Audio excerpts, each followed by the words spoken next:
Hello everyone, আসসালামু আলাইকুম। কেমন আছেন সবাই? আশা করি সবাই ভালো আছেন। আজকে শুক্রবার।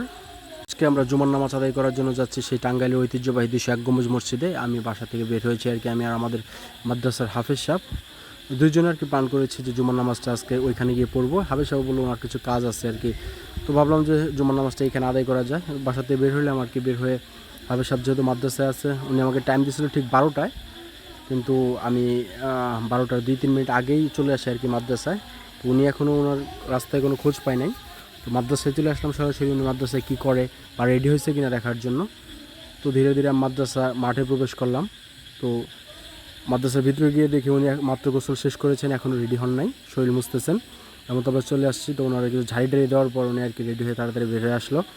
তো বের হয়ে আসার পর আমরা রওনা দিচ্ছি আর কি সেই পাথাইলা মসজিদ, 201 গম্বুজ মসজিদের উদ্দেশ্যে। আমি এবং হাফেজ সাহেব রাস্তা দিয়ে হাঁটতেছি, যেহেতু মেন রোড একটু দূরে, তো হেঁটে হেঁটে 2-3 মিনিটের রাস্তা, তো হেঁটে হেঁটে যাচ্ছি। অবশ্যই মেন রোডে চলে এসেছে আর কি। রাস্তা কোনো গাড়ি নেই, প্রচণ্ড রোদ, দুপুর 12টা বাজে আর কি, 12টা 10, 12টা 5 এরকম আর কি। তো যারদিকে দেখতেছি কোনো গাড়ি নেই। কিছুক্ষণ পরে একটা ভ্যান আসছে আর কি।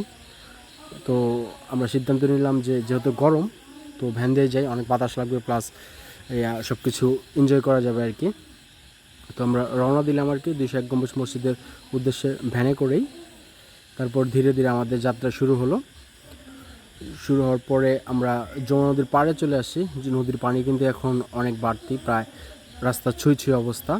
আজকে যেহেতু শুক্রবার একটু আগে ভাগে রওনা দিয়েছি, কারণ হাটের দিন ছিল। এখানে প্রচুর জ্যাম থাকে হাটে, কারণ জামালপুর ডিস্ট্রিক্টের সবচেয়ে বড় গরুর হাট এটা। এখানে প্রচুর গরু থাকে, রাস্তায় অধিকাংশ সময় জ্যামে ভরপুর থাকে।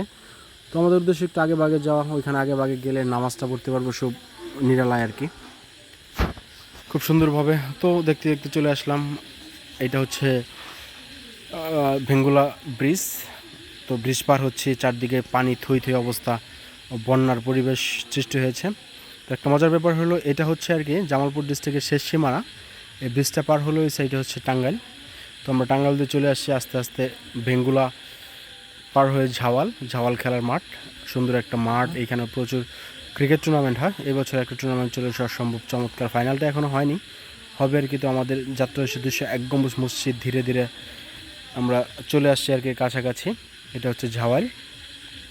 যেহেতু ব্রিজটা ভাঙ্গা, তো ব্রিজের উপর দিয়ে যাওয়া যাবে না। তো আমরা সিদ্ধান্ত নিয়েছি আর কি, ড্রাইভারকে নিয়ে অন্য রুটে যাওয়ার চেষ্টা করেছি আর কি। ধীরে ধীরে আমরা আমাদের যে মসজিদে যাওয়ার রোড, সেই রোডের ধার প্রান্তে অনেক বৃষ্টি হয়েছে কালকে আর কি। 2 দিন যাবৎ গুড়ি গুড়ি বৃষ্টি। বৃষ্টির কারণে রাস্তার চারপাশে পানি জমে আছে আর কি। আমরা খুব কাছাকাছি চলে এসেছি এখান থেকে আর কি সম্ভবত 5 থেকে 7 মিনিট লাগবে ভ্যানে করে। এখানে সুন্দর একটা মাঠ দেখতে পাচ্ছি আমরা, চারদিকে বৃষ্টির পানিতে ভেজা। তো ধীরে ধীরে আমরা আমাদের ভ্যান এখানে নামিয়ে দিচ্ছে।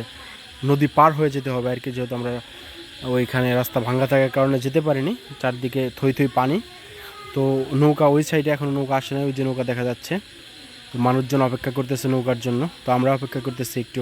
এখানে বাচ্চাটা নৌকা পাড় দিয়ে খেলাধুলা করতেছে। তো ধীরে ধীরে আমাদের নৌকা চলে আসছে আর কি কাছাকাছি। এই নৌকা দিয়ে আমরা পার হবো আর কি।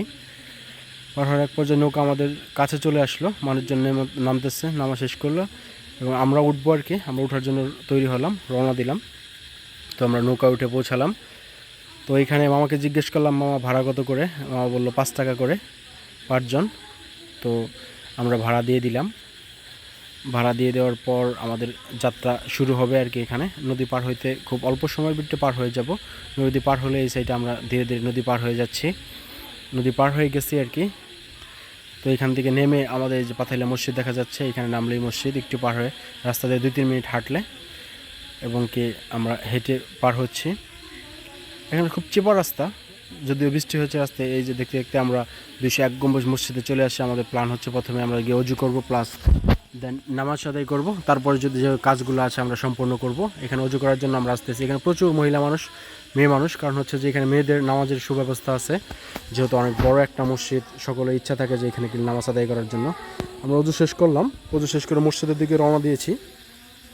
রওনা দেওয়ার এক প্রান্তে এখানে প্রচুর লোকজন এই মসজিদে আসে আর কি, প্রতিবার শুক্রবারে জুমার নামাজ আদায় করতে। আমাদের মতো আর কি মুসাফির, সবাই অধিকাংশ মুসাফির। তো আমরা দেখতে দেখতে চলে আসছি 201 গম্বুজ মসজিদের ভিতরে। নামাজের খুতবা শুরু হয়ে গেছে। খুতবা বলতে বয়ান করছেন ইমাম সাহেব। অনেক মানুষের সমাগম এই মসজিদে। তো আমরা সিদ্ধান্ত নিলাম যে আমরা গিয়ে বসবো, নামাজ আদায় করবো, দেন এখান থেকে যাব। তো আমরা ধীরে ধীরে এক কর্নারে চলে যাচ্ছি যেদিকে মানুষজন একটু কম থাকবে বা এখানে বসা যাবে একটু। তো এখানে আসলাম, আমি আর হাবিব সাহেব বসলাম, বসে নামাজ আদায় করলাম। নামাজ আদায়ের পর নামাজ শেষ হয়ে গেল। তো আমরা সিদ্ধান্ত নিয়েছি বাইরে চলে যাব এখন নামাজ শেষে। তো আমি আর হাবিব সাহেব বের হয়েছি আর কি, প্রচণ্ড জ্যাম, কারণ নামাজ শেষ হওয়ার পর সবাই বের হয়ে যাচ্ছে। তো আমরা ভাবলাম যে একটু ধীরে আস্তে বের হই। তো ধীরে ধীরে বের হওয়ার এককালে আমরা রওনা দিলাম আবার বের হওয়ার উদ্দেশ্যে। বের হচ্ছি সবাই ধীরে ধীরে। প্রচণ্ড মানুষের সমাগম এখানে, স্বপ্নের একটা মসজিদ, সবাই জুমার নামাজ আদায় করতে চায় এখানে। এখানে দেখলাম বাচ্চারা অনেকেই তবারক নিচ্ছে আর কি, তবে যার যার ইচ্ছা মতো নিয়ে চলে যাচ্ছে। তো আমরা দেখলাম ছোট মানুষ বড় মানুষ সবাই মিলে নিচ্ছে, অনেকে মানত করে এখানে মানুষকে খাওয়ায়। তো এখানে খাওয়াচ্ছে। তো হাবিব সাহেবের কিছু কাজ আছে, তো আমি আর হাবিব সাহেব রওনা দিলাম ওনার কাজের উদ্দেশ্যে। মাদ্রাসা ছেলেদের কোরআন শরীফ পড়ার জন্য রেহাল প্রয়োজন, রেহাল কিনবেন আর কি। তো অনেক দোকানপাট আছে এখানে, খাবার দাবার, আপনি যে সমস্ত জিনিস কিনতে চান আর কি, টুপি সব কিছু পাওয়া যায় এখানে। তো দোকানদারকে জিজ্ঞেস করলাম, উনি বললেন হ্যাঁ আছে। তো উনি রেহাল দেখাচ্ছেন আমাদের। রেহাল দেখে আমাদের পছন্দ হয়েছে। তো দেন আমরা 6টা রেহাল ক্রয় করেছি 1700 টাকা দিয়ে। রেহাল ক্রয় করে হাবিব সাহেব মাথায় নিয়েছেন রেহালগুলো। তারপর আমরা গাড়ির উদ্দেশ্যে বাড়ি চলে যাব। বাড়ি চলে যাওয়ার এক পর্যন্ত আমরা গাড়ি খুঁজতেছিলাম, হঠাৎ একটা ভ্যান পাই আবারও। সেই ভ্যান দিয়ে আমরা চলে যাওয়ার সিদ্ধান্ত নিই এবং অবশেষে আমাদের যাত্রার সমাপ্তি হয় এখানে। ধন্যবাদ সবাইকে।